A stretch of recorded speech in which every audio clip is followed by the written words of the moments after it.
Palavra da Verdade, com Hernandes Dias Lopes. Abra sua Bíblia comigo nesta passagem de Amós, capítulo 3, versos de 1 a 15. Amós, capítulo 3, versos de 1 a 15. Esse texto diz assim: Ouvi a palavra que o Senhor fala contra vós outros, filhos de Israel, contra toda a família que ele fez subir da terra do Egito, dizendo: De todas as famílias da terra, somente a vós outros vos escolhi. Portanto, eu vos punirei por todas as vossas iniquidades. Andarão dois juntos se não houver entre eles acordo? Rugirá o leão no bosque sem que tenha presa? Levantará o leãozinho no covil a sua voz, se nada tiver apanhado? Cairá a ave no laço em terra, se não houver armadilha para ela?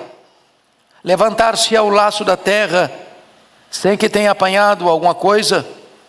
Tocar-se-á a trombeta na cidade, sem que o povo se estremeça? Sucederá algum mal à cidade, sem que o Senhor o tenha feito? Certamente o Senhor Deus não fará coisa alguma, sem primeiro revelar o seu segredo aos seus servos os profetas. Rugiu o leão, quem não temerá? Falou o Senhor Deus, quem não profetizará? Fazei ouvir isto nos castelos de Asdod e nos castelos da terra do Egito, e dizei: Ajuntai-vos sobre os montes de Samaria, e vede que grandes tumultos há nela, e que opressões há no meio dela. Porque Israel não sabe fazer o que é reto, diz o Senhor, e entesoura nos seus castelos a violência e a devastação.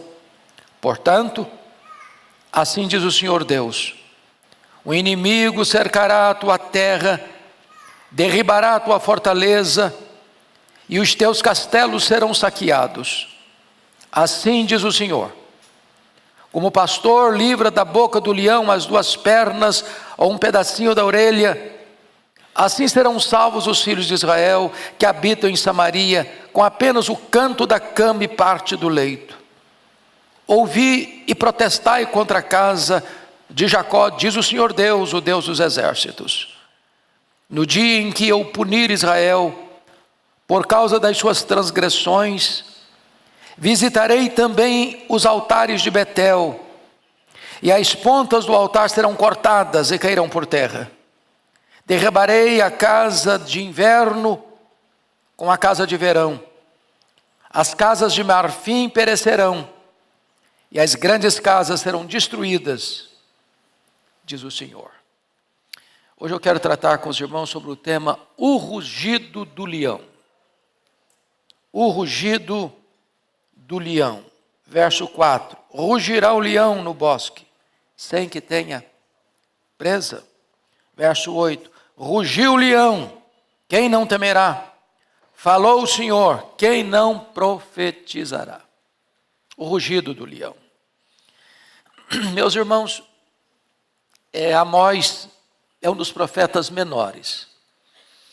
E quando diz que é um profeta menor, não está dizendo que ele tem menos importância, ou é quase irrelevante.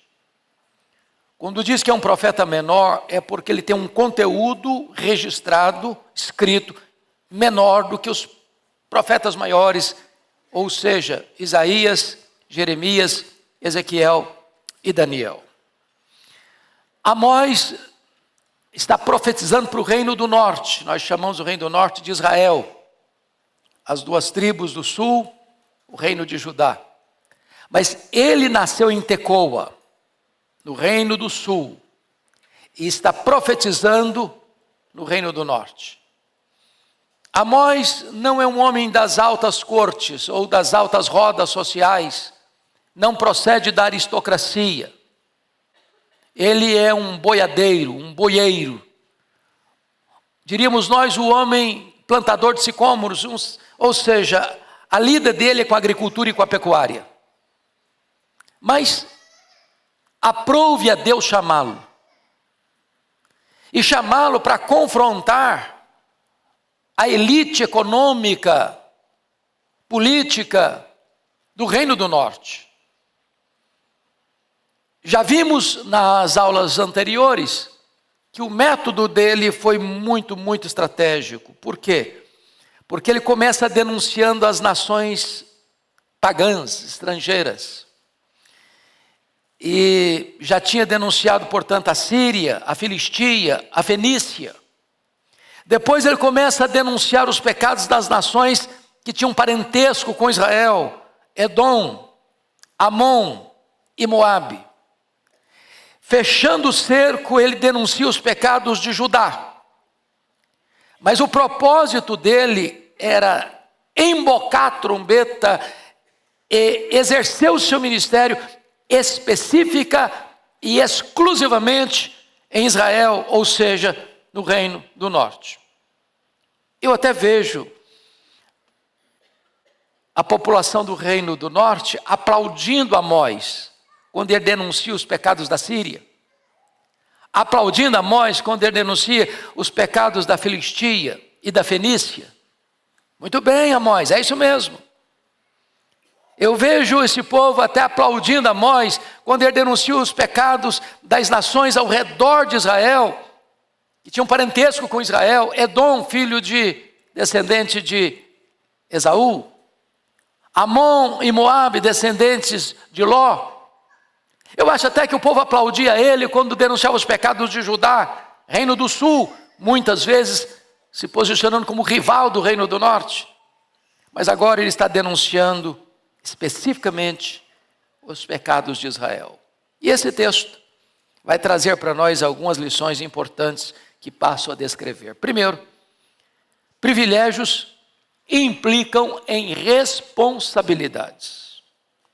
Então vamos olhar, por gentileza, esse texto. Amós capítulo 3. Primeiro, tem aqui uma escolha graciosa e soberana. Versículo 2. Você lê o versículo 2 comigo, por favor? De todas as famílias da terra, somente a vós outros vos escolhi. Portanto, eu vos punirei por todas as vossas iniquidades. Veja você que Deus põe o coração dele nesse povo, desde Abraão, quando chama Abraão. E Abraão vai ser o pai de uma grande nação. Deus chama Jacó, neto de Abraão, para através dele formar as 12 tribos. Deus escolheu esse povo não porque, conforme Moisés diz em Deuteronômio 7, 6 a 8, por ser o maior povo, ou o melhor povo. A eleição, a escolha divina não tem a ver com mérito. Foi assim com você e comigo. Deus não nos escolheu porque éramos melhores. Deus não nos amou porque viu em nós algo digno de ser amado. A escolha divina é soberana e é incondicional. Foi Ele quem nos escolheu. Nos escolheu antes da fundação do mundo, antes dos tempos eternos.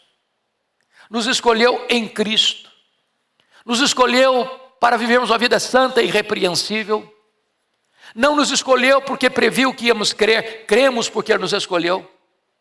Não nos escolheu porque previu que nós seríamos santos, Ele nos escolheu para sermos santos. Ele não nos escolheu porque viu em nós boas obras, nos escolheu para as boas obras. E foi assim também com Israel. De todas as famílias da terra, somente a vós outros os escolhi. Isso é privilégio, privilégio. Segundo, esse chamado não é só gracioso e merecido, é um chamado eficaz. Olha comigo o verso 1. Ouvi a palavra que o Senhor fala contra vós outros de Israel, contra toda a família que Ele fez subir da terra do Egito. Eles eram escravos, eles estavam vivendo uma vida de opressão no Egito, e quem os tirou de lá? Não foram eles que saíram por conta própria, não saíram porque tinham uma estratégia para ludibriar o Egito, que era um império opressor. Eles foram tirados de lá com mão forte e poderosa. E diz o texto que contra toda a família toda a família que ele fez subir da terra do Egito. Ou seja, Deus não apenas nos escolheu, Ele soberanamente nos libertou, nos salvou, nos tirou da escravidão, do pecado, do diabo e do mundo. Não é diferente com o povo de Israel. Isso é maravilhoso, porque se você e eu estamos aqui, é porque Deus nos escolheu antes da fundação do mundo e porque Deus nos chamou com santa vocação. E quando Ele chama, a sua voz é poderosa. Quando Ele chama, Ele tira o tampão dos ouvidos, Ele tira a venda dos olhos, Ele muda as disposições do coração. Terceiro, esse chamado é um chamado exclusivo. Porque você vai notar comigo no verso 2, parte A, de todas as famílias da terra, somente a vós outros vos escolhi. Talvez você pergunte, por que Deus escolheu Israel? Ou, talvez melhor ainda, por que Deus escolheu você? Se nós estamos na perfeita sanidade mental, precisamos concluir que Deus não nos chamou porque nós tínhamos méritos para sermos chamados. Só uma pessoa que não está na sua perfeita sanidade, olha para si e diz, eu sou uma pessoa maravilhosa. Deus não podia errar no ponto e não me escolher. Porque eu sou fantástico. Eu sou a obra-prima da beleza e da perfeição. Se nós estamos, de fato, sabendo que nós somos, só podemos dizer, ai de mim, Senhor, ai de mim. Então esse chamado é um chamado imerecido, é um chamado exclusivo. Mas em quarto lugar, esse é um chamado proposital. Olha o verso 3. Andarão dois juntos se não houver entre eles acordo. Para que Deus nos chamou? Com que propósito? Com que finalidade? Para nós andarmos com Ele. O conhecermos. O adorarmos. O servirmos. Nos deleitarmos nele. Aliás, o que é vida eterna? Conforme Jesus definiu em João 17,3. Vida eterna é isto: conhecer a Deus e a Jesus Cristo, a quem enviaste. Então, vida eterna é um relacionamento, é comunhão, é deleite, é desfrutar da presença, da companhia do próprio Deus. Qual o problema de Israel? Eles não estão andando com Deus. E por que eles não estão andando com Deus? Porque eles não estão de acordo com Deus. Eles estão batendo cabeça com Deus. Eles estão desobedecendo a Deus. Eles estão violando as leis de Deus. Eles estão se insurgindo contra os preceitos de Deus. Eles estão se rebelando contra a vontade de Deus. E a pergunta de Deus é retórica: andarão dois juntos se não houver entre eles acordo? É muito comum você usar esse versículo para casamento, né? Andarão dois juntos se não houver entre eles acordo? A gente pode até usar. Mas primariamente, substancialmente, prioritariamente, essa é uma pergunta retórica de Deus para você e para mim, dizer o seguinte: não dá para andar com você se você não quer cumprir os princípios que eu estabeleci para você ter comunhão comigo.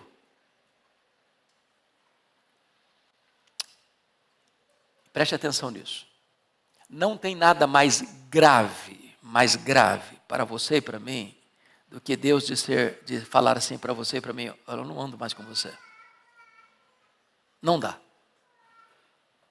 Você se lembra quando o povo pecou lá no deserto?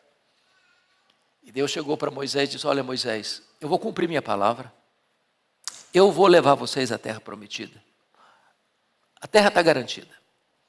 Tem mais. Eu vou dar vitórias contra os inimigos. Vocês não vão ser derrotados. E tem mais. Um anjo vai com vocês. Mas eu não irei. Ora, a terra prometida é maravilhosa. Ora, vencer os inimigos é algo extraordinário. Ora, a presença de um anjo é algo sobrenatural. Mas qual foi a resposta de Moisés para o Senhor? Senhor, se tu não fores conosco, não nos faça subir.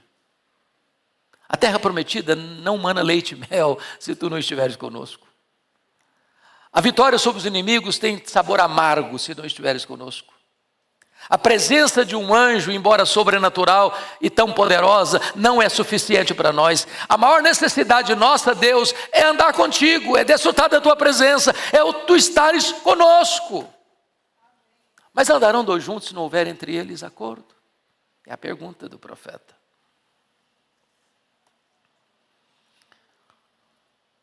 Israel estava vivendo em pecado. E esse pecado estava instalado, conforme olhamos na aula passada, nas cortes, no palácio, na religião idólatra. E assim Deus está dizendo, eu não vou mais andar com vocês, porque não há acordo entre nós. É uma pergunta retórica. Mas notem comigo que esse chamado implica em responsabilidade. Porque o texto vai nos mostrar, no versículo 2, de todas as famílias da terra, somente a vós outros vos escolhi, portanto, olha o portanto, olha a consequência, portanto, eu vos punirei por todas as vossas iniquidades. Então, pegando o tema que nós demos, o título que nós demos aqui, privilégios implica em quê? Em responsabilidade. Quanto maior é o privilégio, maior a responsabilidade. De todas as famílias da terra, escolhi só vocês. Então vocês têm uma responsabilidade muito maior que as outras famílias da terra. Disse na aula passada que os pecados do povo de Deus são mais graves, são mais hipócritas e são mais danosos do que os pecados dos outros. Por quê? Mais graves porque o povo de Deus peca contra o maior conhecimento. Mais hipócritas porque o povo de Deus convoca os outros a conhecerem a Deus quando eles não estão andando com Deus. E mais danosos porque quando o povo de Deus cai, mais pessoas são atingidas. Aqui está o ponto. Mas vamos ao segundo ponto da mensagem da exposição. O pecado sempre atrai juízo. Porque ele nunca ficará sem julgamento. E aqui, se vocês notaram comigo, Amós vai usar 5 parábolas para descrever a questão de causa e efeito. Se não, vejamos. Verso 4. Rugirá o leão no bosque, sem que tenha presa. Primeira parábola. Se você gosta e já assistiu filmes de animais selvagens, o leão não ruge quando ele está para pegar a presa. Ele vai devagarzinho, ele vai quietinho, para estar numa situação de estratégia. E aí ele salta sobre a presa e ruge. Ou ele ruge para espantar a presa, para sair da sua toca, e você já percebeu isso, quando tem uma manada, por exemplo, ele ruge para que se espalhem, e aquela que sai sozinha, ele vai atrás. Tem mais força, às vezes tem mais velocidade, e captura a presa. Causa e consequência. Quando ele ruge, é porque a presa vai ser apanhada. Segunda parábola. Levantará o leãozinho no covil a sua voz, se nada tiver apanhado? Ou seja, quando o leãozinho lá na cova espera a caça, espera a presa que a mãe caçou. Aliás, nota de rodapé, quem caça via de regra não é o leão, né? É a leoa. O leão é mais para pose, mais para foto. Você percebeu que hoje todo mundo está usando foto de leão? Acho que 80% dos gabinetes pastorais que eu visito hoje tem um leão na foto, lá na parede. Fica bonito, né? Na foto fica muito bonito. Mas quando o leãozinho ruge, é porque a mãe trouxe para ele o quê? O alimento, a presa. Então ele ruge, depois que a presa já foi apanhada. Olha outra figura, versículo 5. Cairá a ave no laço em terra, se não houver armadilha para ela? Ou seja, tem que ter armadilha. Entenda a armadilha, a ave chega e cai na armadilha.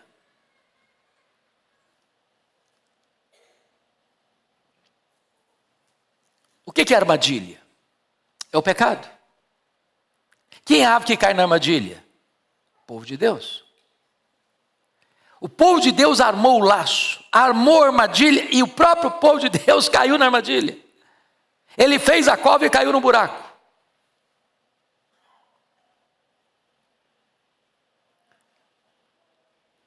Outra causa e consequência: levantar-se ao laço da terra sem que tenha apanhado alguma coisa, porque arma o laço.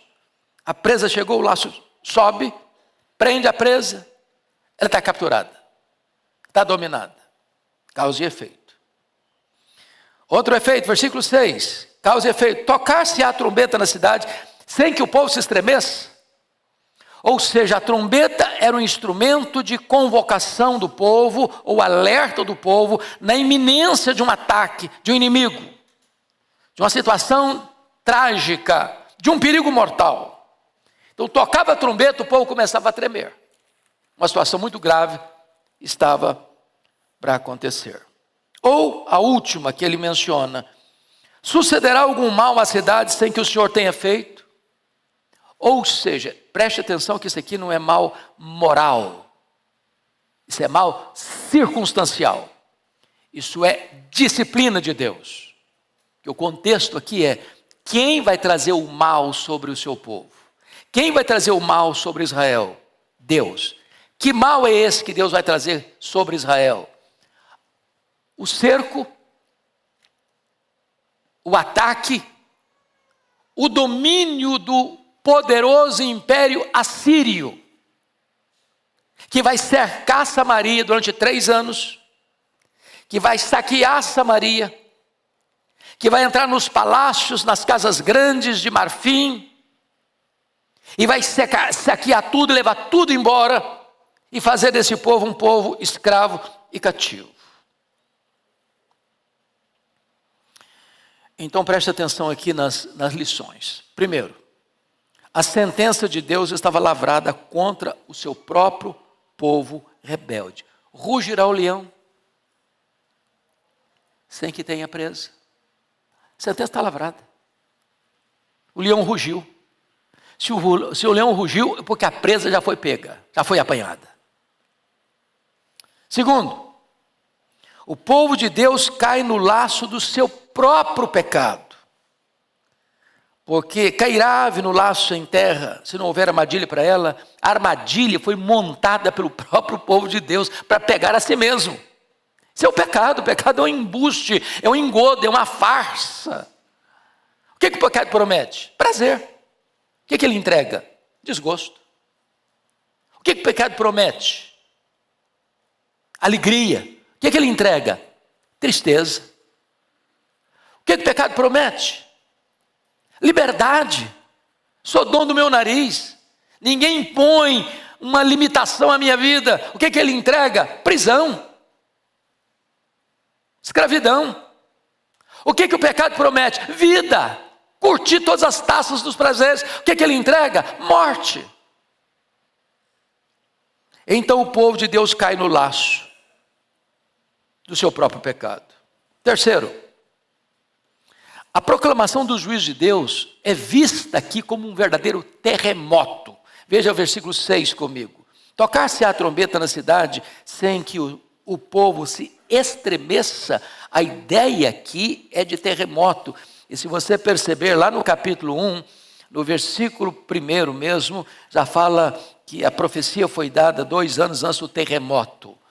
Que terremoto? Terremoto é um abalo sísmico. As placas tectônicas se mexem. Tudo que é sólido começa a balançar. Tudo que é consolidado começa a mexer. E o que Deus está dizendo que a estabilidade do povo, e vale destacar que quem está governando Israel agora é Jeroboão II. 41 anos, o rei que mais governou em Samaria. Está vivendo o tempo áureo da prosperidade.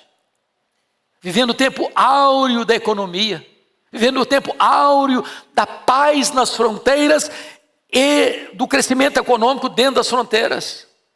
Eles não podiam imaginar que alguma coisa terrível acontecesse com eles. Estavam muito bem na fita, muito bem no conceito internacional, muito bem no conceito interno, mas Deus, ao tocar a trombeta, um terremoto ia acontecer. A estabilidade ia acabar. A paz iria desaparecer. A crise iria ser instalada. Aliás, conforme o versículo 15, nada ia ficar de pé. Deus ia derrubar tanto a casa de inverno, quanto a casa de verão, quanto as casas de marfim. Tudo ia perecer. As grandes casas iriam ser destruídas. Ou seja, o poder econômico não poderia resistir a esse ataque, a essa invasão do poderoso Império Assírio. Mas, quarto lugar, o juízo contra o pecado é acionado pelo próprio Deus. Olha o versículo 6, a parte B. Sucederá algum mal à cidade sem que o Senhor o tenha feito? De onde está vindo o juízo? Da Síria? Quem planejou esse ataque? Senaqueribe? Não. A Síria é apenas o instrumento, mas o agente da disciplina é o próprio Deus. A Síria é apenas a vara da ira de Deus, mas quem está por trás, controlando os acontecimentos da história, é o próprio Deus. Em outras palavras, privilégios implicam o quê? Responsabilidade. Poderíamos usar a expressão de Paulo, de Deus não se zomba, porque aquilo que o homem semear, isso ele ceifará. Pois bem, vamos a um outro ponto. Pecado jamais ficará sem julgamento. Agora, em segundo lugar, o julgamento nunca vem antes do alerta divino. Veja o verso 7 comigo. Toda a igreja comigo, por favor. Vamos juntos? Certamente o Senhor Deus não fará coisa alguma sem primeiro revelar o seu segredo aos seus servos, os profetas. Preste atenção na ênfase de Amós. Certamente. Certamente é uma palavra muito forte. Não tem exceção, não tem qualquer dúvida. É certamente. Mas note outra palavra forte dele. Coisa alguma acontecerá sem que Deus revele isso aos seus servos, os profetas. O que ele está querendo dizer com isso? O que isso significa? Significa, irmãos, que Deus nunca derrama um juízo sem antes alertar. Deus nunca disciplina sem antes exortar. Ou seja, quando a disciplina chega, ninguém vai poder dizer, bom, mas puxa vida, se tivesse falado comigo que esse negócio é errado, eu não teria feito. Se tivesse me alertado que eu não devia andar por esse caminho, eu não teria andado. Por que não me instruíram? Por que não me falaram? Por que não me avisaram? Por que não me alertaram? Deus tinha levantado profetas. E mais profetas. E o que eles fizeram com os profetas de Deus? Taparam os ouvidos. O que fizeram com Amós no capítulo 7? Vai embora daqui, profeta. Vai lá para a sua terra. Lá você profetiza. Aqui não. Aqui é o templo do rei. Aqui é o templo do reino. Cala a boca. Não fala mais conosco. Nós não queremos ouvir sua voz. Irmãos, em todos os períodos da história, Deus exortou, por exemplo, Deus levantou Noé para pregar tantos anos, dizendo, olha, acerte a vida com Deus, acerte a vida com Deus, acerte a vida com Deus. Ninguém quis ouvir Noé, até que o dilúvio chegou. Deus alertou Abraão acerca da destruição de Sodoma e Gomorra, e é por isso que ele ora para que o seu sobrinho e a sua família sejam poupadas. Deus alertou José acerca de uma grande fome mundial que poderia dizimar a população, e Deus levanta esse moço para ser um instrumento nas suas mãos. Em outras palavras, antes do derramamento das taças da ira de Deus, Deus faz soar as suas trombetas. É isso que Apocalipse ensina. O que são as trombetas? As trombetas, as 7 trombetas do Apocalipse, capítulo 8 a 11, retratam que o juízo de Deus é apenas parcial, misturado com a misericórdia. Agora preste atenção nisso. Quando as trombetas soaram, elas atingiram a terra, os mares, os rios, os astros, os homens. Às vezes nós olhamos para a natureza e achamos que tudo acontece naturalmente, sem a intervenção da mão de Deus. Às vezes nós somos deístas e não teístas.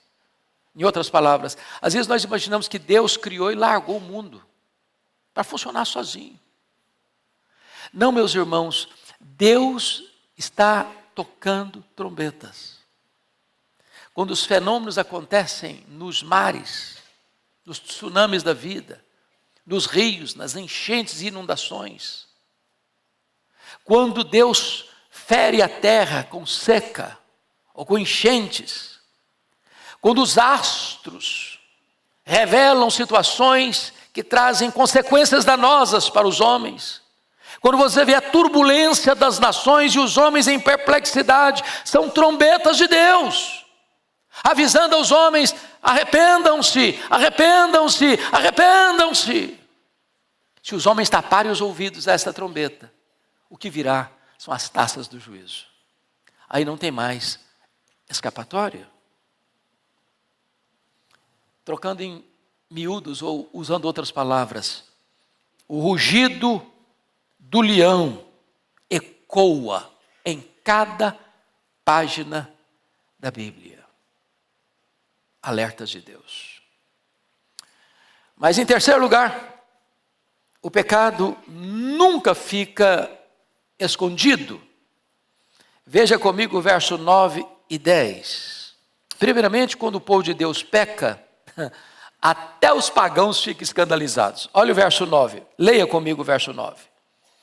Fazei ouvir isto nos castelos de Asdod, nos castelos da terra do Egito, e dizei: ajuntai-vos sobre os montes de Samaria, e vede que grandes tumultos há nela, e que opressões há no meio dela. Preste atenção aqui. Quando se trata de denunciar o pecado do povo de Deus, pastor André, é muito curioso, porque a figura de tribunal é estabelecida. Por exemplo, lá em Isaías capítulo 1, versículo 2, o profeta chama os céus e a terra como testemunha contra o seu povo. Quando Miqueias vai exortar o povo, está lá no capítulo 6, versículos 1 e 2, Deus chama os montes e os outeiros para serem testemunhas contra o seu povo. Aqui nesse texto de Amós, capítulo 3, versículo 9, Amós está chamando os povos pagãos para virem para os montes de Samaria, para serem testemunhas oculares. Ou seja, Deus está chamando aqui os filisteus de Asdod e o povo do Egito para serem testemunhas nos montes de Samaria. E testemunhas de quê? Dos grandes tumultos que há nela e que opressões há no meio dela. Em outras palavras, quando o povo de Deus peca, isso choca e deixa perplexo até os pagãos.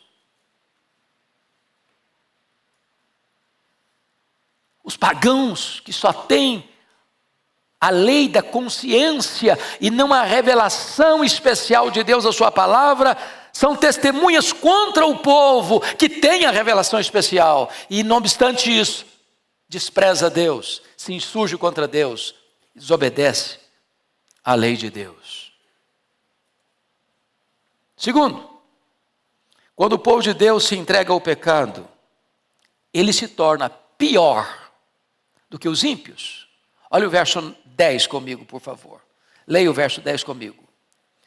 Porque Israel não sabe fazer o que é reto, diz o Senhor, e entesoura nos seus castelos a violência e a devastação.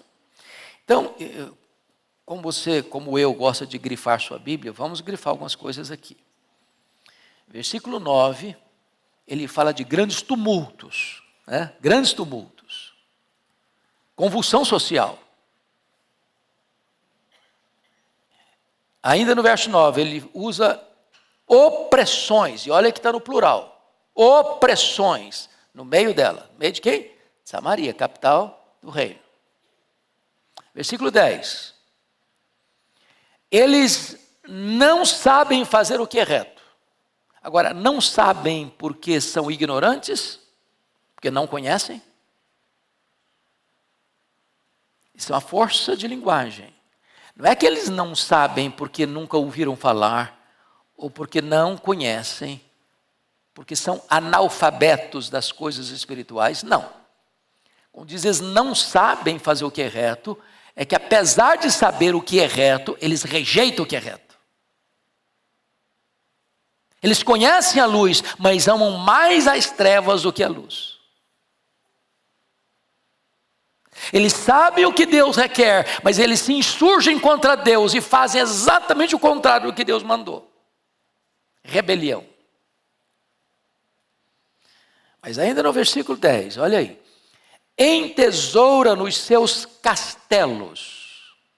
Castelos, as grandes casas, as grandes mansões, o refúgio dos poderosos. O que é que eles entesouram lá? A violência. Violência contra quem?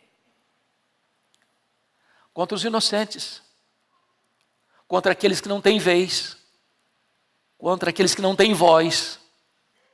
Contra aqueles que reivindicam os seus direitos e esses direitos são negados. O que é que reina lá? Devastação. Devastação. Então você vai perceber que havia lá em Samaria, no Reino do Norte, um problema que ocorre no Brasil, Estados Unidos, Alemanha, Japão, mundo afora. E qual era o problema? Era o problema descrito aqui no verso 15. É que os poderosos ficavam cada vez mais fortes e os pobres cada vez mais desassistidos. Porque eles queriam até o pó da cabeça do pobre. E o que acontece? Os homens iam ficando tão fortes, poderosamente fortes, economicamente fortes, que eles tinham casa de inverno, tinham casa de verão, tinha casa de marfim. Gente, marfim é um negócio caro. Você vai hoje no Oriente, normalmente na Jordânia, os móveis são belíssimos. Alguns deles de marfim, e uma cadeira vale uma fortuna. Mas não era só os móveis de marfim, não, as casas de marfim. Era muito luxo, era muita pompa. E agora preste atenção nisso. Deus não condena a riqueza. A riqueza não é pecado. A riqueza é uma dádiva de Deus. É Deus que fortalece as nossas mãos para adquirirmos riquezas. Riquezas e glórias vêm de ti. A riqueza, fruto do trabalho honesto, fruto da bênção de Deus, é uma dádiva divina, porque o projeto de Deus em tornar uns ricos é para que eles possam ser generosos em dar, diz o apóstolo Paulo. Generosos, em boas obras. Mas qual era o problema lá em Samaria? É que esses ricos estavam entesourando recursos, dinheiro, fortunas, propriedades, as mais luxuosas, as mais caras, as mais requintadas, mas em detrimento de um povo oprimido, pobre, miserável, que estava sendo explorado, sugado, draconianamente falando. Era injustiça social. E a injustiça social é uma realidade aqui no Brasil. Quando você percebe, por exemplo, a questão da corrupção galopante na política, às vezes a gente não percebe isso. Mas rodando por aí, todos nós temos ciência disso, você escuta que dificilmente se ganha uma licitação sem que haja propina. E aí quando você percebe, aquele dinheiro que poderia ir para a educação, para a saúde, para a segurança pública, é desviado. Não chega lá, em quem precisa. Porque alguns poucos estão trazendo tudo isso para si. E esse tipo de postura, Deus, eu não aceito. Vai chegar um momento que Deus, eu vou derrubar a casa grande, eu vou derrubar a casa de inverno, eu vou derrubar a casa de verão, eu vou derrubar a casa de marfim, eu vou derrubar as grandes casas, tudo vai ser destruído, porque Deus é Deus de justiça. De justiça. Mas em quarto lugar, o pecado nunca fica impune, versos de 11 a 15. Então vamos olhar aqui alguns pontos. Primeiro, quem não escuta a voz de Deus terá de suportar a vara da disciplina. Versículo 11. Todos comigo, por favor, vamos ler juntos. Portanto, assim diz o Senhor Deus: um inimigo cercará a tua terra, derribará a tua fortaleza, e os teus castelos serão saqueados. Então vamos entender isso aqui, meus amados. Ele não fala o nome do império que vai entrincheirar Jerusalém. Ele cita de forma indireta um inimigo. Então vamos entender isso aqui. Me permita uma digressão maior. Hoje, é muito comum você escutar muitos elogios a Salomão. Salomão virou uma espécie de herói de políticos, de empresários, de pensadores, de escritores. E aí se proclama e se propala com muita eloquência a sabedoria de Salomão, a riqueza de Salomão. E Salomão virou uma espécie de ícone do sucesso. Quando você vai, entretanto, para as Escrituras, a coisa não é bem assim, não. Não é bem assim, não. Por exemplo, Deus já havia previsto que haveria um tempo em que Israel, olhando para as nações vizinhas, desejaria também ter um rei. Ter um rei. Prevendo isso, Deus estabelece o job description, a função de como um rei deveria se portar em Israel. Está lá em Deuteronômio capítulo 17. Primeiro, o rei não podia multiplicar para si cavalos. O que significa isso? Ele não pode confiar no exército, na força militar. Tem que confiar em mim. Segundo, ele não podia multiplicar para si ouro, porque ele não poderia confiar no poder econômico, e sim no Senhor. Terceiro, ele não podia multiplicar para si mulheres. O problema aqui não era, com certeza, mas não é o ponto principal, promiscuidade sexual não. O problema é que os casamentos eram casamentos o quê? Políticos, de alianças políticas, com outras nações, com outros povos, que tinham outras crenças, outros deuses, e que através desses casamentos, a possibilidade de se corromper e acabar o rei, patrocinar a idolatria dessas mulheres que viriam de outras nações com outros deuses, era muito grande. Pois Salomão quebrou esses 3 preceitos. Ele multiplicou cavalos, ele multiplicou ouro, ele multiplicou mulheres. Ele teve 1000 mulheres, 700 princesas, 300 concubinas. Se fosse do ponto de vista de visitar cada mulher, ele visitaria essa hoje, só voltaria nela daqui a 3 anos. Não há nada semelhante na história. Mas quando você vai para a Bíblia, você vai perceber que todo o luxo, a a riqueza, a pompa, a glória do palácio salomônico, quem estava pagando a conta? O povo. Conhece aquele ditado popular que não tem almoço de graça? Se alguém está no luxo, alguém está pagando esse luxo. O que Salomão fez? Ele colocou gente para trabalhar como escravos, feitores de escravos. Tinha gente lá ralando. Para quê? Para pagar a conta do luxo do palácio. Uma frase simples: rei rico, povo pobre. Mas não foi só isso não. Chegou um momento em que Salomão começa a transigir com princípios e valores, a ponto de construir capelas para os deuses das mulheres, muitas que tinha no palácio. E capelas de frente ao templo de Jerusalém. Mas não foi isso só não.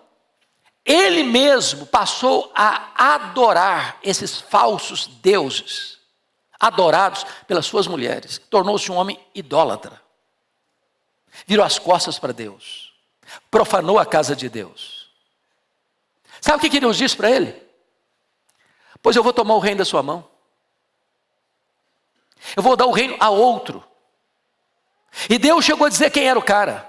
É o Jeroboão. Quem era o Jeroboão? Um feitor de escravo de Salomão. O cara tomava conta dos escravos que trabalhavam trabalhos forçados. O profeta Aías chegou a dizer para esse camarada: Jeroboão, olha, se você andar com Deus, Deus vai entregar nas suas mãos e Deus vai abençoar você. Quando Salomão ficou sabendo disso, perseguiu o cara para matá-lo. Ele teve que fugir para o Egito. Mas não foi só isso não. Salomão não preparou um sucessor. E alguém já disse que sucesso sem sucessor é fracasso. O filho dele, o Roboão, que viveu no palácio, no luxo, no fausto, ao assumir o governo depois da morte de Salomão, em 931, não teve sabedoria. O que aconteceu? Morreu Salomão, 931 a.C.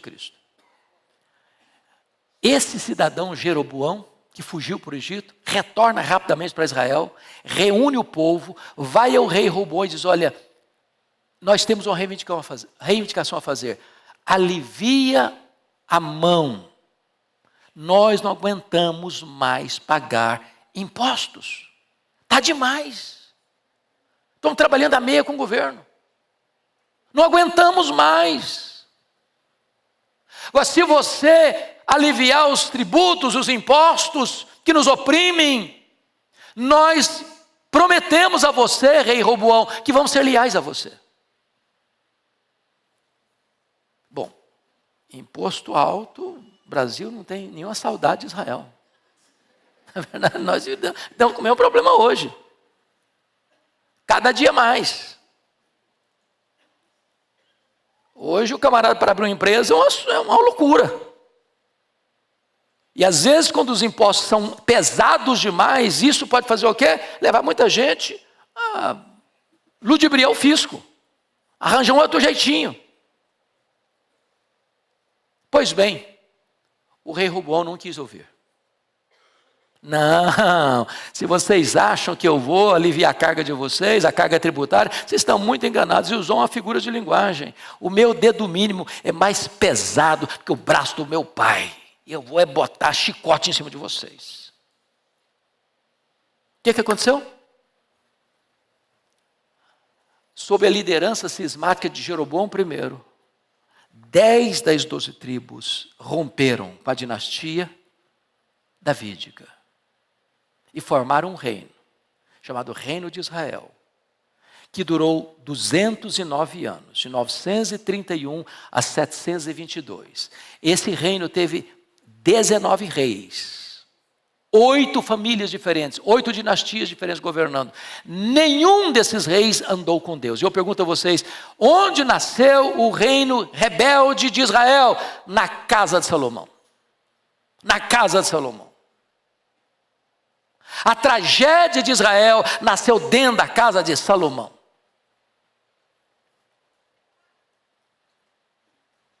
Agora Deus está dizendo que um império poderoso viria, um inimigo cercará a tua terra. Aqui é cerco, sítio, entrincheiramento. Derribará a tua fortaleza e os teus castelos serão saqueados. O que ele está falando aqui? Da invasão de quem? Do Império Assírio. Quando isso ocorreu?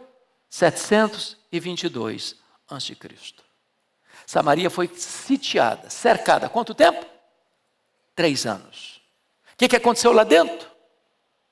As pessoas sofreram tanto que comiam carne humana para sobreviver. E a cidade então foi tomada, destruída, saqueada. E o povo foi levado cativo. A Bíblia diz em Provérbios 29:1 que quando o cidadão é exortado muitas vezes, não se dá conta, ele é quebrado repentinamente, sem que haja cura. Não tem mais resposta, não tem mais solução. É isso que está acontecendo aqui.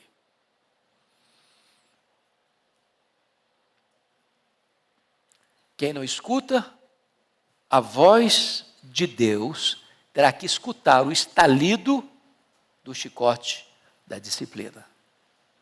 O que aconteceu mais?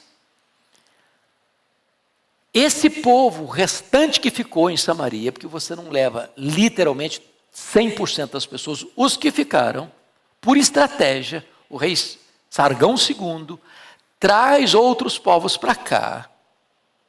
E há o quê? Uma miscigenação racial e um sincretismo religioso. Essa miscigenação racial vai dar o nome de quê? Povo samaritano. Que vai se tornar, historicamente, por mais de 700 anos, inimigos irreconciliáveis do povo de Judá. Até o ponto de Jesus vir e a mulher samaritana questioná-lo: como pedes a mim de beber, sendo tu judeu e eu samaritana? Em outras palavras, não sabe que nós somos inimigos? O que é que derrubou essa parede de inimizade? O Evangelho de Jesus Cristo. O Evangelho de Jesus Cristo.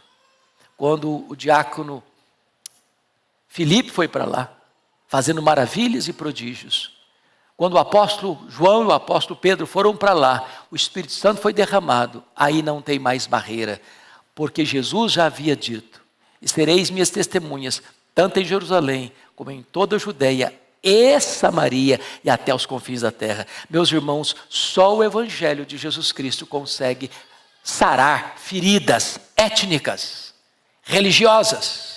Só o Evangelho de Jesus Cristo pode reconstruir o que o pecado destruiu. Só a graça de Deus pode fazer transformações e mudanças na vida do ser humano. Voltando ao texto de Amós. Segundo lugar, Deus é o agente do julgamento do seu povo. Por favor, confira comigo o verso 14 e 15. Toda a igreja lendo comigo. Vamos juntos? No dia em que eu punir Israel, por causa das suas transgressões, visitarei também os altares de Betel, e as pontas do altar serão cortadas e cairão por terra. Derribarei a casa de inverno, ou a casa de verão, as casas de marfim perecerão, e as grandes casas serão destruídas, diz o Senhor. Chama a sua atenção para 3 verbos que estão aí, no verso 14 e 15, para mostrar que o agente do julgamento é o próprio Deus. Verso 14, eu punirei. Verso 14, eu visitarei. Verso 15, eu derrubarei. Quem está fazendo isso? Deus. Quem é o agente do juízo? Deus. Então vamos entender uma coisa importante. Qual foi o império que cercou Samaria mesmo? O império assírio. Quem foi o agente desse juízo? Não foi o Império Assírio, foi Deus. O Império Assírio só cerca e só toma Samaria porque Deus entregou Samaria. Quando você vai para Daniel capítulo 1, Nabucodonosor cerca Jerusalém em 606, depois em 596, depois toma a cidade em 586. Mas no primeiro cerco, em 606, está escrito lá que Deus entregou os vasos do templo. Não foi o poder militar da Babilônia, não. Foi Deus que entregou. Deus é o agente do juízo. Ele é o agente da graça e é o agente do juízo. E quando Deus se levanta, quando o leão ruge, aí não tem mais jeito. A disciplina chega. A disciplina chega. Terceiro, o julgamento de Deus perscrutará todas as áreas da nação. Primeiro, Deus julgou a vida moral da nação. Versículo 11. Portanto, assim diz o Senhor, o inimigo cercará a tua terra e derrubará a tua fortaleza, e os teus castelos serão saqueados. E esse portanto tem a ver com os versos 9 e 10, os tumultos, as opressões, o entesouramento nos castelos, da violência e da devastação. Portanto, ou seja, Deus está punindo os pecados de opressão, os pecados morais, econômicos, que o povo está fazendo com aqueles que não têm como encontrarem solução. E aí você vai ver que os reis eram maus, os ricos eram avarentos, as mulheres fúteis. Só para você dar um spoilerzinho do próximo domingo. Versículo 4, capítulo 4, verso 1. Ouvi esta palavra, vacas de Bazã, que estáis no monte de Samaria, oprimis os pobres, esmagais os necessitados, e dizeis a vosso marido, dai cá e bebamos. Ou seja, até as mulheres. Alguém já disse, vou falar em voz baixa, porque tem mulher no auditório. Dizem que quando as mulheres se corrompem, é porque a situação já está no fundo do poço. Elas são guardiãs de princípios. É verdade. Já perceberam isso? Ô, gente, quem segura a ponta, via de regra hoje, em muitas famílias, é a mulher. O cara sai de casa, deixa a mulher com 4 filhos pequenos, e não paga um centavo de pensão, e desaparece, e a mulher, heroína, segura as pontas. Mas as mulheres lá em Samaria, elas induziam os maridos respectivos. Não, toma o que você puder. Vamos beber vinhos caros. Vamos dormir em cama de marfim. Vamos curtir a vida. Alguém vai pagar essa conta. A opressão. Deus está julgando isso. Segundo, Deus julga a ganância insaciável dos ricos. Preste atenção comigo. Versículo 15. Derribarei a casa de inverno com a casa de verão, as casas de marfim perecerão e as grandes casas serão destruídas, diz o Senhor. Volta a dizer, e é importante deixar isso claro. Deus não está condenando a riqueza. A riqueza não é um pecado e nem a pobreza é uma virtude. O problema não é ter dinheiro. O problema é o dinheiro nos ter. O problema não é possuir dinheiro, o problema é ser possuído pelo dinheiro. O problema não é ter dinheiro no banco, o problema é entronizar dinheiro no coração. O problema não é ter dinheiro como servo, o problema é ter dinheiro como patrão. O que Deus está condenando aqui não é o fato do cara ser rico. É possível uma pessoa ser rica e viver uma vida honesta, digna, bonita, ser uma bênção, um benfeitor da humanidade, uma pessoa generosa em dar, em repartir. A Bíblia elogia isso. Nós temos grandes homens de Deus ricos na Bíblia. Abraão foi rico, Isaac foi rico, Jacó foi rico. A Bíblia fala de tantos homens ricos como Jó. E não condena o fato de eles serem ricos, ao contrário. Agora, o que Deus condena? É a riqueza mal adquirida. É o dinheiro que entra na conta sem ser dinheiro limpo. É o dinheiro que é fruto da exploração, da opressão, da injustiça. É isso que está acontecendo aqui. Deus julga a ganância insaciável dos ricos. Agora notem comigo, o versículo 12 é complicado de interpretar. E está escrito assim: assim diz o Senhor, como o pastor livra da boca do leão as duas pernas ou um pedacinho da orelha, assim serão salvos os filhos de Israel que habitam em Samaria, com apenas o canto da cama e parte do leito. Isso aqui é uma prática que existia conforme Êxodo 22:13, cara que era pastor. Né? Você é pastor, às vezes você está cuidando de um rebanho que não é seu. Você é contratado para cuidar de um rebanho. E aí, você tem que chegar para o patrão e falar: olha, um leão comeu uma ovelha sua. E aí o dono do rebanho pergunta: mas que prova você me dá que foi o leão que comeu? Não foi você que roubou? Então o camarada tinha que pegar o que sobrou da carcaça e levar para o dono do rebanho. Olha, a evidência está aqui. A evidência está aqui. Está na lei de Deus isso. Para não ter motivo de mentira, de falcatrua, do cara roubar e dar uma desculpa esfarrapada.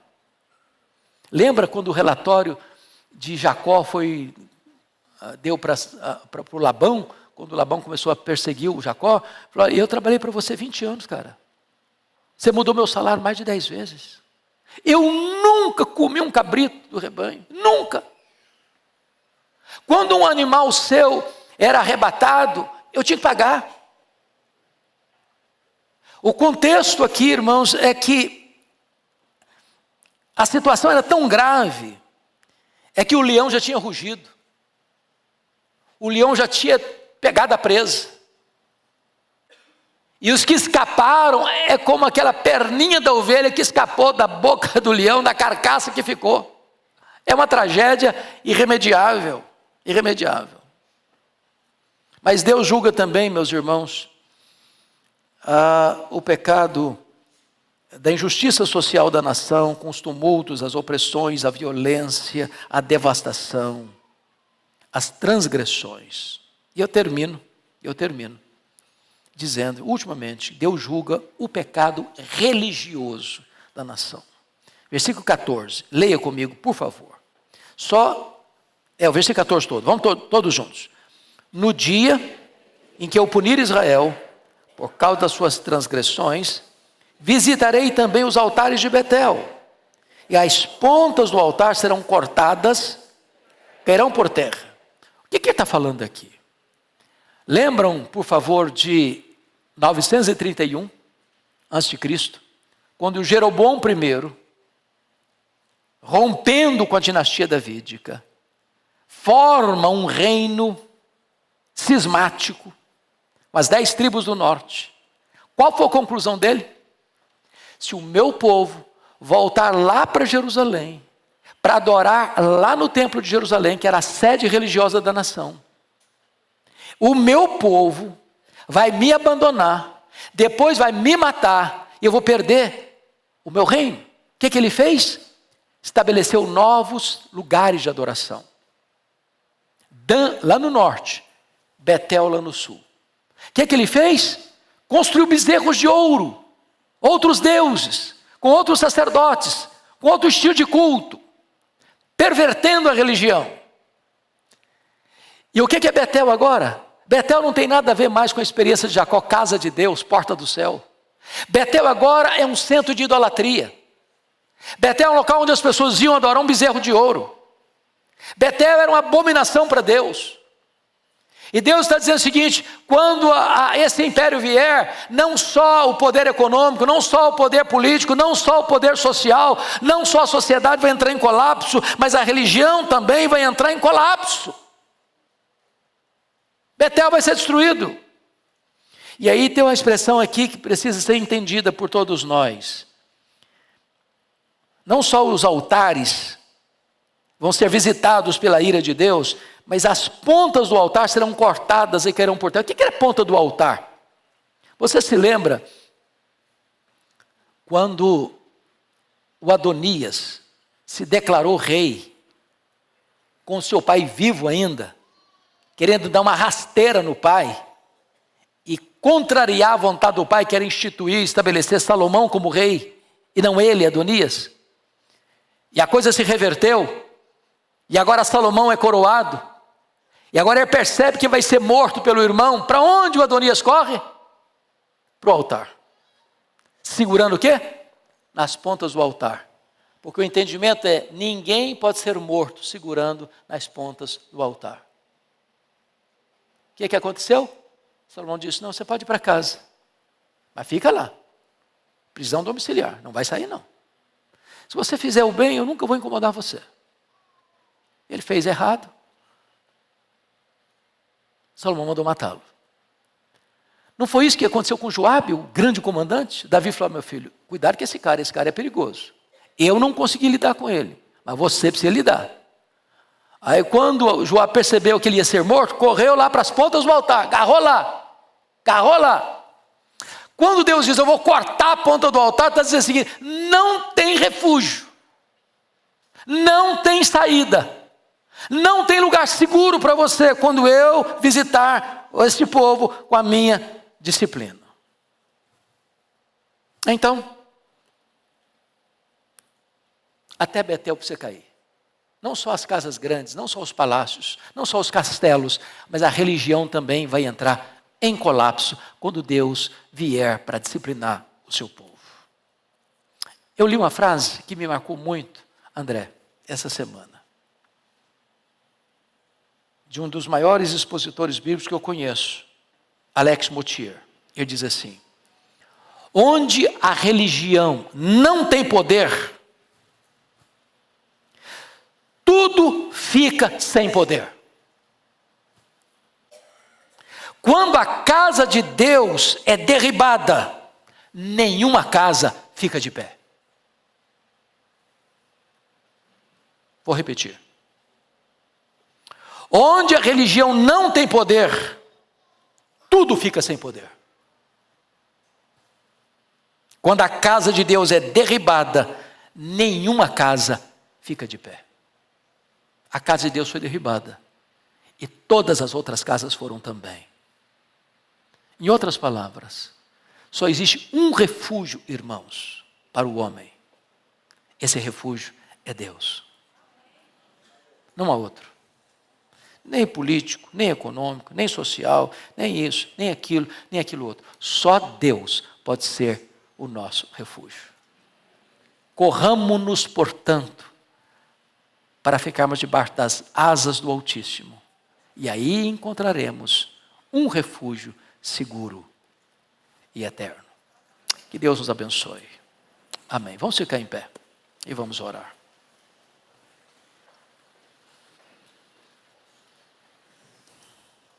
Senhor, nossa gratidão pela Tua palavra. Nossa gratidão pelo alerta tão solene que ela nos traz. Tem misericórdia de nós. Compadece-te de nós. Não há maior e mais grave perigo e ameaça para a nossa alma do que o nosso próprio pecado. Ajuda-nos, Deus, a sermos quebrantados, humilhados, diante do poder desta palavra, para que nos arrependamos e nos voltemos para Ti de todo o nosso coração. Perdoa os pecados do Teu povo. Perdoa os pecados da nossa nação. Perdoa os pecados da nossa família. Perdoa os pecados da nossa igreja. Perdoa, Deus, os nossos pecados.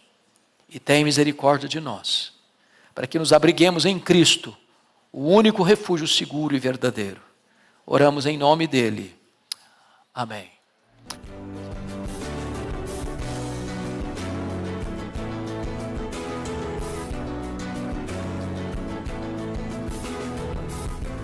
Palavra da Verdade, com Hernandes Dias Lopes.